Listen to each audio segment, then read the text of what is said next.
Hello everyone, welcome back to another video. Today I will show you how to save WhatsApp voice message as a file. So here you can open the WhatsApp app and you will just open the random chat where the voice clip you were sent.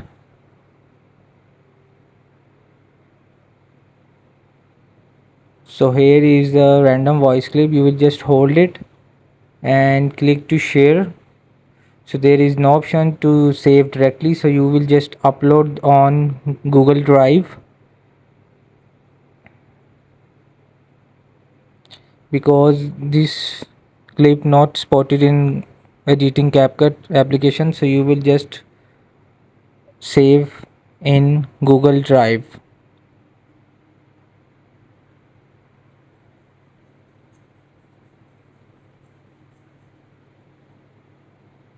So here you can save it.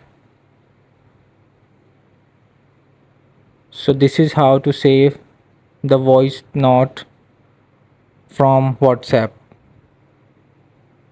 That directly there is no option to save, and you will see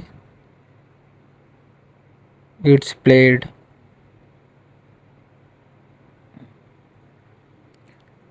Hope this video help you. Please don't forget to like and subscribe and get notified for more videos.